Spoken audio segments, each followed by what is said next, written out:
Hello बच्चों, जैसा कि आप लोगों को मैं बताना चाहता हूँ कि जो आप लोग के एग्ज़ाम होंगे, सीबीटी एग्ज़ाम होंगे, अभी तक क्या होता आया है कि बच्चे एनसीबीटी के क्वेश्चन पढ़ के जाते थे और एग्ज़ाम दे देते थे और बढ़िया नंबर प्राप्त कर लेते थे। लेकिन अभी मुझे पता चला है कि अब जो एग्ज़ाम हो रहे हैं उसमें सीबीटी के क्वेश्चन जो है निम्मी के जो क्वेश्चन है बहुत कम आ रहे हैं। ठीक, तो आपको अच्छे नंबर प्राप्त करने के लिए थ्योरी को पूरा बढ़िया से पढ़ना पड़ेगा और उसको पढ़ने के लिए आपको मेरे लेक्चर्स को प्रॉपरली रूप से देखना पड़ेगा, क्योंकि मैं आपको आपकी बुक के अलावा भी इम्पॉर्टेंट चीज़ें बताता हूँ। ठीक है, पहले के लेक्चर में मैंने आपको मैग्नेट के बारे में बताया था, मैग्नेट की प्रॉपर्टी के बारे में बताया था और रिलेक्टेंस के बारे में और चुंबकीय वाहक बल के बारे में और फ्लक्स के बारे में बताया था। आज हम उससे आगे के टर्म्स के बारे में डिस्कस करेंगे। देखिए, मैंने आपको बताया था कि जो रिलेक्टेंस होता है, रिलेक्टेंस, इसको हम लोग क्या बोलते हैं, ऐसे रिप्रेजेंट करते हैं और इसकी यूनिट हमने आपको क्या बताई थी, एम्पियर टर्न पर वेबर, यही बताई थी बच्चों। अब रिलेक्टेंस का एक और यूनिट होता है, वो कंपटीशन में और कई जगह पूछा गया है। तो रिलेक्टेंस का एक यूनिट और होता है जिसको हम लोग बोलते हैं हेनरी की पावर -1, हेनरी की पावर -1, या कह सकते हैं 1/हेनरी, 1/हेनरी। ठीक है, अच्छा, अब आगे देखते हैं।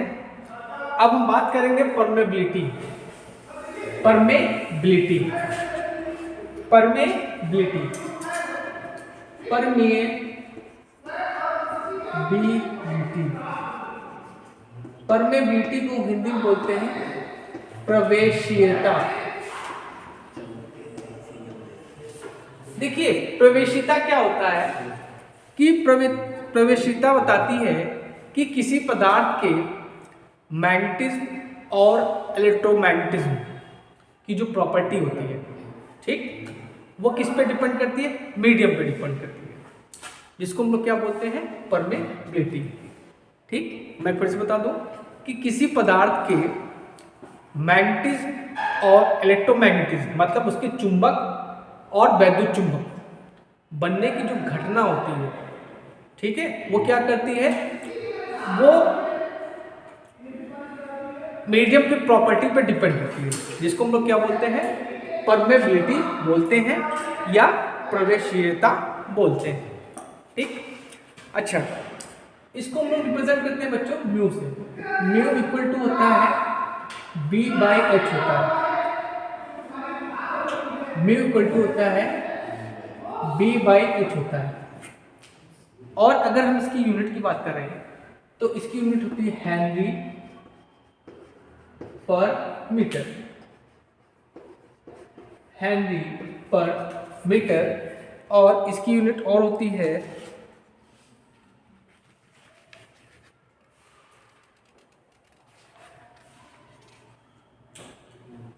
अब देखिए, जो परमेबिलिटी होती है ये आपकी दो प्रकार की होती है।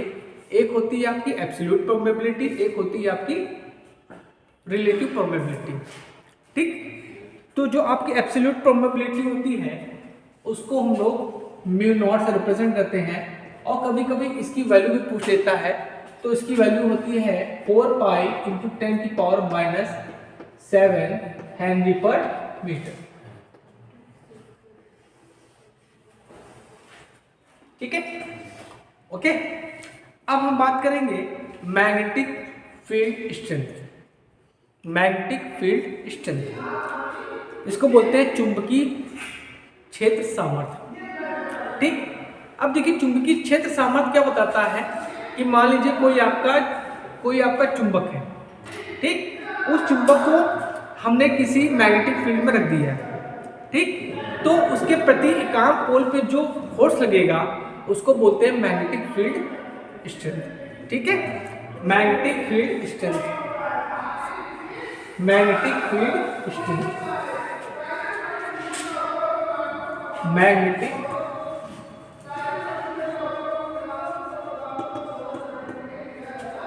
Field strength.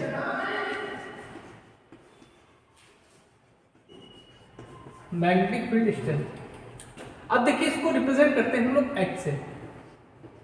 इसको हम लोग रिप्रेजेंट कैसे करते हैं? एच से। कि मतलब ये क्या है कि अगर मान लीजिए कोई आपका मैग्नेटिक फील्ड में कोई पोल रखा है, कोई आपका मैग्नेट रखा है, तो उसके प्रत्येक पोल पे जो लगेगा, जो फोर्स लगता है, उसको हम लोग बोलते हैं मैग्नेटिक फील्ड स्ट्रेंथ कहते हैं। ठीक है। अगर हम इसकी यूनिट की बात करें तो इसकी यूनिट होती है न्यूटन पर वेबर। न्यूटन पर वेबर। ठीक है। और इसकी एक यूनिट और होती है एम्पियर पर मीटर। ठीक है। एम्पियर पर मीटर भी इसकी यूनिट होती है, क्योंकि आपको एक और यूनिट होती है ऑर्स्टेड। देखिए मैंने आपको क्या बताया था कि जो मैं आपको बताऊंगा वो स्टैंडर्ड बुक का होगा, जो आपको किसी बुक में नहीं मिलेगा वो मैं आपको बताऊंगा। ठीक है। इसकी एक स्टैंडर्ड यूनिट होती है जिसको बोलते हैं ऑर्स्टेड।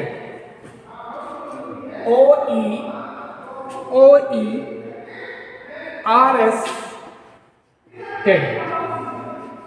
ये भी यूनिट आपकी किसकी है? मैग्नेटिक फील्ड स्ट्रेंथ की है। ये आप लोगों ने कहीं पढ़ा नहीं होगा। कहीं पढ़ा है? ITF बुक में कहीं पढ़ा है? नहीं पढ़ा है। ये आपकी यूनिट होती है। ठीक। जैसे मैंने आपको MMF की यूनिट बताई थी, गिलबर्ट बताई थी। MMF की यूनिट क्या होती है? गिलबर्ट। आपकी बुक में नहीं है, नहीं है। ठीक। अब इसके बाद बात करते हैं हम लोग फ्लक्स डेंसिटी की। ठीक। फ्लक्स डेंसिटी मतलब क्या? कि डेंसिटी मतलब क्या होता है? घनत्व। फ्लक्स डेंसिटी मतलब कि कितने फ्लक्स हैं। ठीक। तो मैग्नेटिक फ्लक्स डेंसिटी क्या बताती है? कि फ्लक्स की घनत्व को बताती है। ठीक। तो इसको हम लोग किससे रिप्रेजेंट करते हैं? इसको हम लोग रिप्रेजेंट करते हैं, देखिए फाई इज इक्वल टू क्या होता है? BA होता है, जिसमें A क्या है आपका? एरिया। और फाई आपका क्या? फ्लक्स है। तो अगर B इक्वल टू क्या हो जाएगा? फाई बाई A हो जाएगा। और इसकी यूनिट क्या होगी? वेबर और एरिया की मीटर स्क्वायर। ठीक। अब बच्चों क्या होता है, ये तो आपने फॉर्मूले से बता दिया, लेकिन मोस्टली जो है एक यूनिट अलग पूछी जाती है जिसको बोलते हैं टेस्ला। क्या बोलते हैं?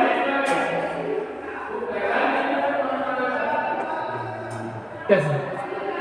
ठीक है। इसकी अलग यूनिट क्या होती है? एक टेस्ला होती है। ठीक। ठीक है। अब उसके बाद आपको मैग्नेटिक फ्लक्स की यूनिट पता है? वेबर होती है। ठीक है। अब हम बात करेंगे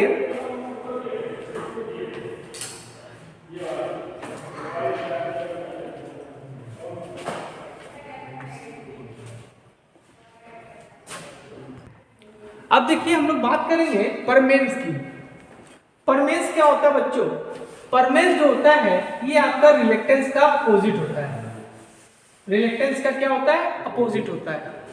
परमेंस क्या कर, देखिए रिलेक्टेंस क्या करता है? आपका फ्लक्स को स्थापित नहीं होने देता है, लेकिन जो आपका परमेंस होता है ये क्या करता है? फ्लक्स को स्थापित होने में मदद करता है। ठीक। परमेंस कह सकते हैं, इसकी तुलना हम लोग कंडक्टेंस से कर सकते हैं। इलेक्ट्रिक सर्किट में आपका क्या होता है? कंडक्टेंस होता है। और मैग्नेटिक सर्किट में आपका क्या होता है? परमेंस होता है। ये क्या, वो वहां क्या करता था? वो धारा को स्थापित करने में मदद करता था। ये क्या करेगा?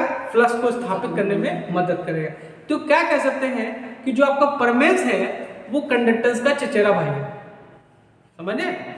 दोनों चाचा के लड़के, समझ लो, भाई भाई के लड़के हैं। ठीक। और जो हमने बताया था रेजिस्टेंस है और रिलेक्टेंस है, ये दोनों चाचा के लड़के हैं। दोनों एक दूसरे के दुश्मन हैं, तो वो भी तो एक दुश्मन होंगे ना। तो कंडक्टेंस का चचेरा भाई आपका परमेंस, मतलब वो क्या करता था? धारा को स्थापित करता था, और ये क्या करेगा? फ्लक्स को स्थापित करेगा। ठीक। तो कह सकते हैं कि permeance is equal to 1 upon reluctance.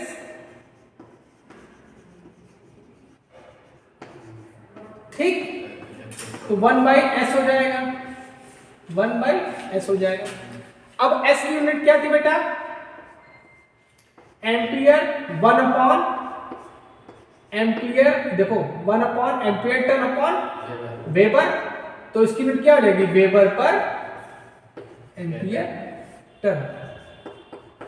अच्छा, एक बात और ध्यान दीजिए, अभी मैंने क्या बताया, रिलेक्टेंस की यूनिट क्या होती है? रिलेक्टेंस की यूनिट क्या होती है? 1 अपॉन हेनरी होती है। हाँ, तो अगर उस हिसाब से देखें तो परमेंस की यूनिट क्या हो जाएगी? हेनरी हो जाएगी, हो जाएगी ना?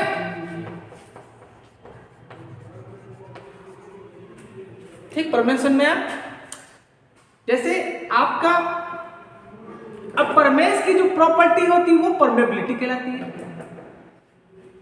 परमेंस की प्रॉपर्टी आपकी क्या कहलाएगी? परमेबिलिटी कहलाएगी। कंडक्टेंस की प्रॉपर्टी क्या कहलाती थी? कंडक्टिविटी कहलाती थी।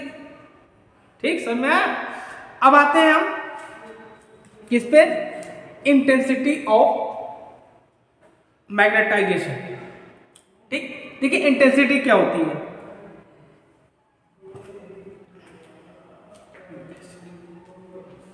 बार आप लोग जानते हैं, बार मैग्नेट होता है। बार क्या होता है? मैग्नेट होता है। ठीक, अब इंटेंसिटी क्या होती है कि एक यूनिट बार, ठीक है, एक बार है जिसका एरिया क्या है? यूनिट है। जैसे आपका बार है और उसका क्रॉस सेक्शन एरिया क्या आपका? 1 है। समझ में? मतलब एक आपका बार है जिसका क्रॉस सेक्शन एरिया क्या है? 1 है। इस बार के द्वारा जो आपका मैग्नेटिक फील्ड स्ट्रेंथ उत्पन्न होगी, क्या होगी? इंड्यूस होगी। ठीक, मतलब जो पोल की स्ट्रेंथ होगी, ठीक,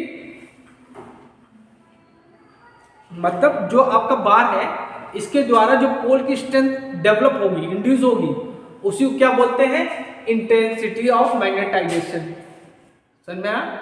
मतलब एक बार है, इसका जो एरिया क्या है? 1 है। जैसे आपका कोई बार हो गया, बार ही तो होता है, ये बार हो गया, बार मैग्नेट ही होता है ना, और इसका एरिया कितना है? 1 है। एरिया इक्वल टू क्या है? 1। इसका जो एरिया क्या है? 1 है। इस बार के द्वारा जो आपका पोल स्ट्रेंथ उत्पन्न होगी, इस बार मैग्नेट के द्वारा जो पोल स्ट्रेंथ उत्पन्न होगी उसी को बोलते हैं इंटेंसिटी ऑफ मैग्नेटाइजेशन। क्या बोलते हैं? Intensity of magnetization. ठीक, ये आपको स्टैंडर्ड बुक से मैं पढ़ा रहा हूं, आपके आईटीआई बुक से कोई मतलब नहीं है। ठीक, लेकिन आईटीआई लेवल का पढ़ाऊंगा, उससे ऊपर का नहीं पढ़ाऊंगा। ठीक, तो इसको हम लोग रिप्रेजेंट करते हैं आई से। किससे रिप्रेजेंट करते हैं? आई से। ठीक, ठीक, इंटेंसिटी ऑफ मैग्नेटाइजेशन को हम लोग बोलते हैं आई से रिप्रेजेंट करते हैं, और ये होता है m/a। क्या होता है? m/a होता है। क्या होता है? m/a। और अगर हम इसकी यूनिट की बात करें, ठीक है, अगर हम इसकी यूनिट की बात करें तो इसकी यूनिट होती है वेबर पर मीटर स्क्वायर। वेबर पर, इसकी यूनिट क्या होगी? अगर आपसे पूछा जाए इंटेंसिटी ऑफ मैग्नेटाइजेशन की यूनिट क्या होगी, तो वेबर पर मीटर स्क्वायर बताओगे आप। क्या बताओगे? वेबर पर मीटर स्क्वायर। ठीक है, अब आता है आपका सब्सेप्टिबिलिटी। ठीक, थोड़ा बोलने थोड़ा अटपटा है। ठीक है, और इसका ये जो वो होता है, ये क्या होता है? The ratio of intensity and, अब देखो, चलिए इसको लिख देते हैं, सब्सेप्टिबिलिटी, है ना?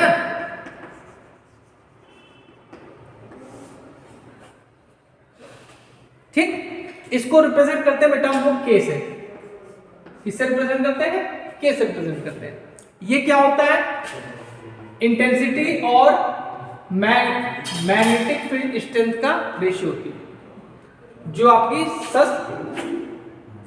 ससेप्टिबिलिटी जो होती है वो क्या होती है, इंटेंसिटी ऑफ मैग्नेटाइजेशन और क्या है, इंटेंसिटी ऑफ मैग्नेटाइजेशन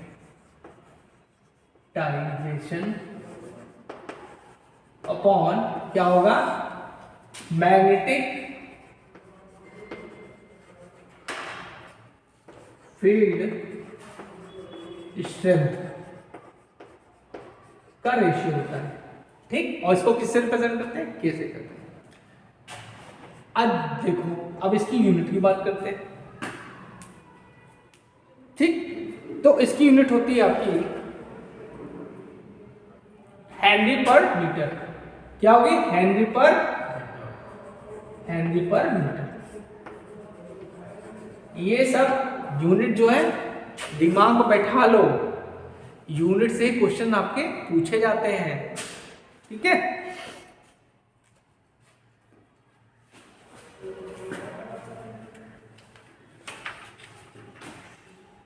अब चलिए हम लोग क्या करते हैं, मैग्नेटिक सर्किट और इलेक्ट्रिक सर्किट की तुलना करते हैं।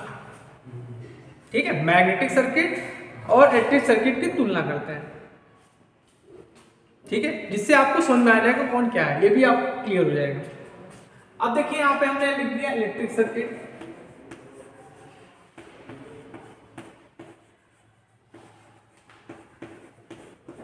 और मैग्नेटिक सर्किट।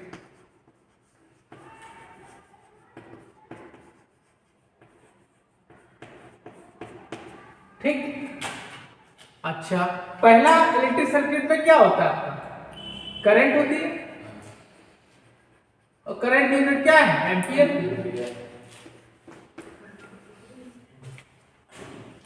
क्या कुछ गलत पढ़ाने क्या, ठीक, और दूसरी भी होती है कूलम पर सेकेंड। ठीक, अब देखिए, और इसमें क्या होता है, फ्लक्स होता है, और इसमें यूनिट क्या होती है आपकी, वेबर होती है। ठीक, अब इसमें क्या होता है, रेजिस्टेंस होता है, इसकी यूनिट ओम, ओम चाचा हमारे। ठीक, और इसमें क्या होता है, रिलेक्टेंस होता है, रिलेक्टेंस। इसको हम लोग आर से रिप्रेजेंट करते थे, ये भी रिप्रेजेंट कर दो आई से, इसको आर से। रिलेक्टेंस का यूनिट क्या हो गया, एम्पियर टर्न पर वेबर या हेनरी पावर -1। ठीक, और रिप्रेजेंट किसे कर देंगे, एस से। कोई कहे तो मैं फाइव लिखा बुक में, आपने आर एम स्टैंडर्ड चीज पढ़ो यार, हमसे पढ़ लो, स्टैंडर्ड चीज पढ़ो। ठीक, अब अगला क्वेश्चन, अगला है आपका, इसमें होता है कंडक्टेंस, होता है ना बेटा। कंडक्टेंस की यूनिट क्या हो गई, महो, रिप्रेजेंट कैपिटल जी से। इसमें क्या आपका परमेंस है,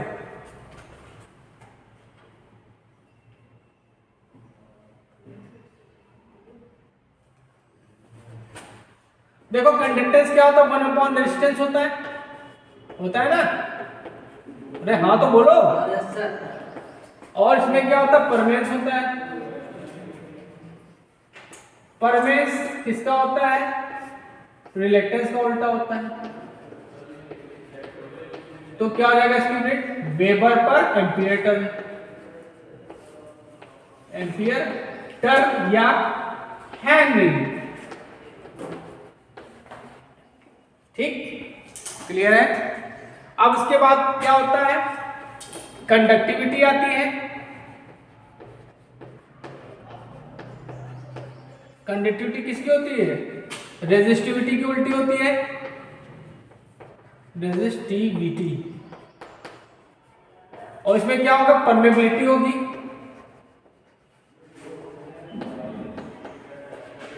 वो किसकी उल्टी होगी? रिलेक्टिविटी की, 1 रिलेक्टिविटी।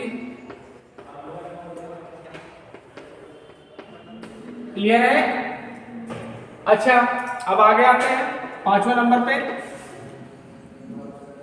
बस हम लेट से निकल रहे हैं।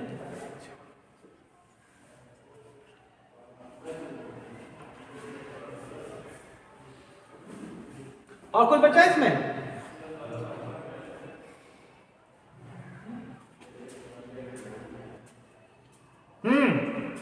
इसमें क्या होता है?